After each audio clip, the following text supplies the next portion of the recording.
starts moving and it goes like up and All right. Continuing. Sorry, I was scared. Recording has been restarted. All right. Connective tissue. Connective tissue is found everywhere in the body. It is very, very broad. There are lots of different kinds. It's found all over the place. It includes the most abundant and widely distributed tissues. Now, the epithelial tissue was kind of hard to distinguish because a lot of them looked kind of similar to each other. These are more distinctive, so they have a lot of features that it's easy to point out and say, okay, if I look for this, it's this kind of tissue. So I don't want to say they're easier, but because they're a little more distinctive, it might be a little bit better for you to remember them. They have a lot of different functions: protection, support, and binding and holding things together. So connective tissue, there's a lot of different kinds. And of course, we're going to learn them all. Good enthusiasm.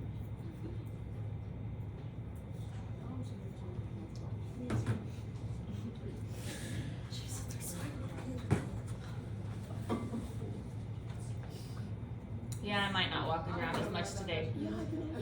I hurt.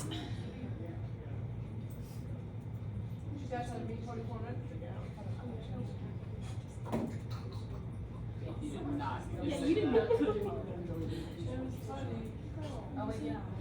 Bro, those spiders out there are like, Lillian, I like your birthday stuff. I'm probably gonna have to take the everywhere on my house. I call up my laundry. Yeah, headaches. Also, I don't like those. Don't like. It's kind of like those just don't. Put it out there. It's just another You're still young. Enjoy your birthday while you can. Oh my god. Talking about the It's trying to get out. That's what Wolf's like. we don't already know what she's got. Can they get up? Yeah, they can go. I already have my top 4 people. I just want to go do that. Okay, so connective tissue is found in all kinds of places. Blood is actually a type of connective tissue. We've got adipose tissue, which is fat. Cartilage is another type. We've got loose connective, fibrous connective. That, like the name suggests, is kind of fibrous and stretchy. And then bone is also a type of connective tissue. So there's some really kind of strange ones in there that you wouldn't think about as being connective tissue. And that slide's in Google Classroom for you. All right, so characteristics of connective tissue. There are variations in blood supply. Remember, and it was on your test the other day, avascular means that there is no blood supply, and that's what we saw with the epithelial tissue. But with connective tissue, it's going to vary. It's going to have blood flow to some of them, and then blood flow to not all of them. So some of them are avascular, and some of them have a lot of vessels going to it. They do produce something called an extracellular matrix, and there will be a question about this on the test. Extracellular matrix is not cells. It is non-living material that surrounds the living cells. So think of it as like a watery mixture of stuff that's got sugars and salts and obviously water and gases, and it's just surrounding the cells. It provides protection for them, and it also helps them with moving nutrients back and forth. So nutrients will come from the blood into this extracellular matrix and then go into the cell. And same thing with waste products. The waste products will come out of the cell into this matrix and then into the blood. So it's kind of like an intermediary between the blood vessels and the cells themselves. But it is not alive because it does not contain cells, but it is produced by the cells.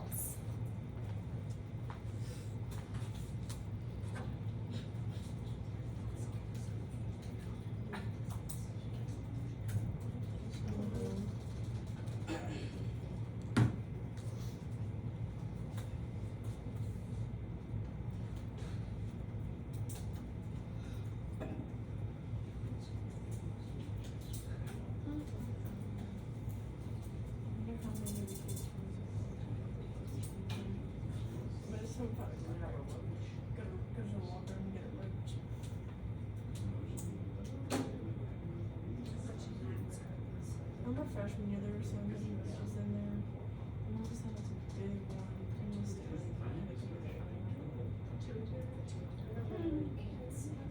I never got it in here, I just saw it.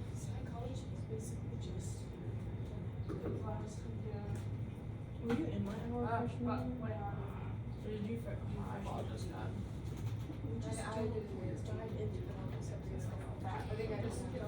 All right, so here's what the extracellular matrix looks like. Here's some epithelial cells. Here is our blood vessel. Here are some some other kinds of cells with our extracellular matrix here. It can sometimes be called interstitial matrix too.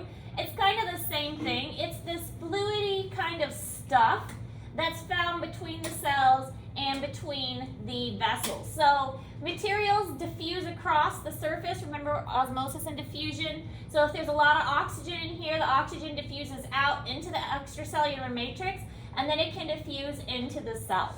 So it acts as like kind of a go-between for the materials that are entering and leaving. All right, so connective tissue. There are two main elements of the extracellular matrix. There's a ground substance and there's fibers. So now remember, we're still talking about that extracellular fluid. The ground substance is mostly water, along with proteins and polysaccharides. What's a polysaccharide? Multiple sugars. Carbohydrates, multiple sugars. Excellent. Polysaccharides are sugars.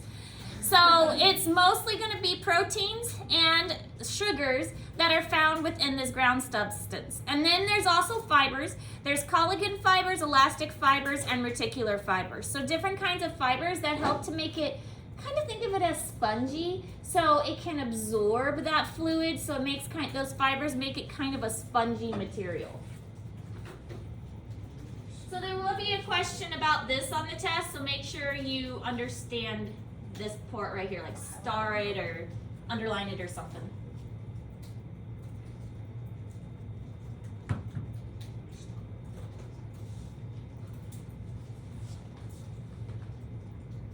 Don't you love how you just had a test and I'm already talking about your next one? Yay. The good news is, once we finish the tissue section, we'll spend quite a bit of time with skin, and so it'll be quite a bit of time before your next test after that. When's gonna be our first dissection? Probably with the skin. I mean, there's not really a lot we can see with the tissues, except under the slides. So maybe with the skin, definitely with the bones and muscles.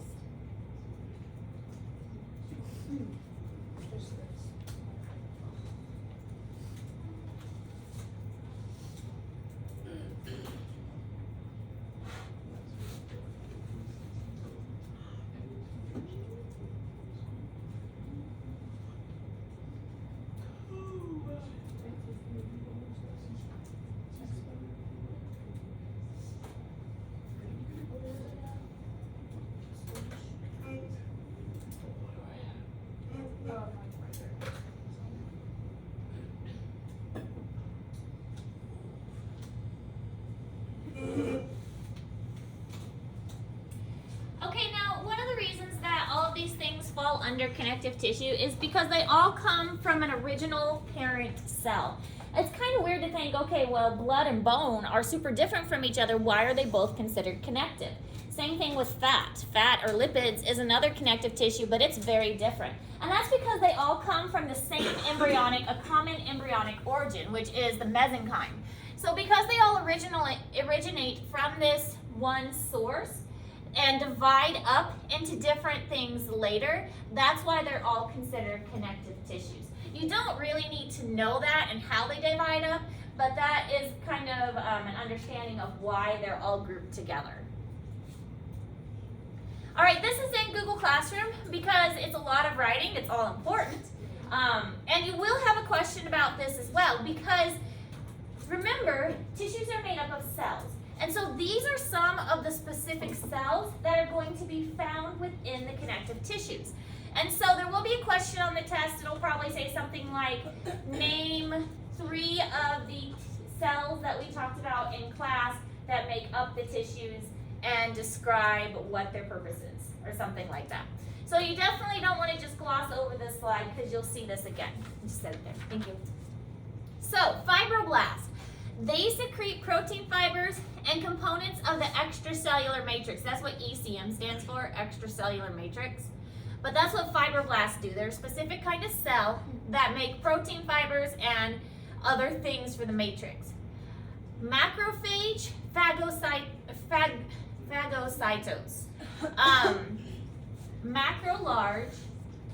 Phagocytos is engulfing or eating. So we're talking about bacteria and cellular debris that are getting eaten.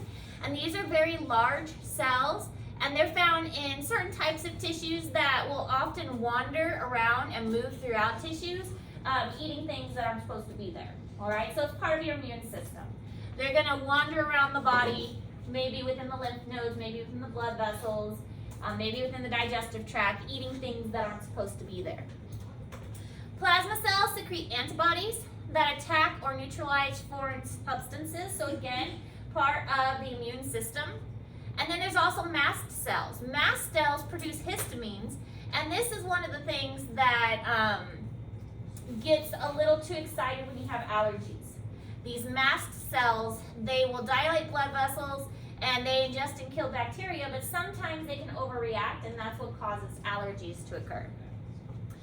Adipocytes are fat cells, and they basically store triglycerides. So again, triglycerides are a type of lipid. And then, of course, white blood cells. These are found within the blood. We will talk more about white blood cells when we get to the cardiovascular system. So we're only going to mention them very briefly now. But white blood cells, there are things called neutrophils and eosinophils. And neutrophils and eosinophils, their job is basically to protect the body. So they are another immune response. So lots of different types of cells that are making up the connective tissues. But this list is in Google Classroom for you. Whoa. Whoa, what is going on? It's happening again. Remember this happened before? Crazy. Okay. Well, it's back to the beginning. So that's good. Let's see. It says at one, but it definitely is not. No, I picked up my laundry and we'll start it. Weirdness. Okay. You should be back by the time. I hope it does. My lunch. Oh, when you like come back. Yeah, exactly. Let's try this again. We were right there. Maybe.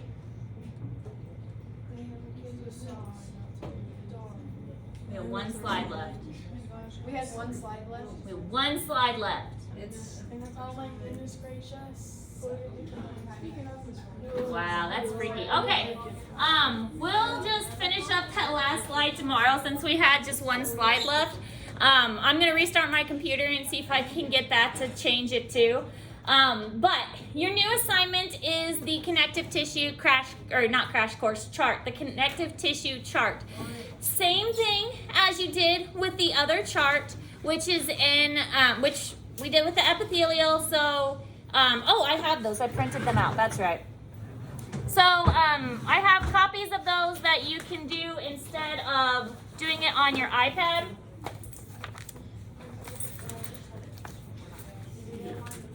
Actually, no, I don't. I have the lab printed out. Never mind. So you can do the chart on your iPad and then draw out the pictures on a separate piece of paper. That's what we did last time. So do that. And then if you have questions, let me know. Any questions? Okay. I'm going to restart our crazy computer.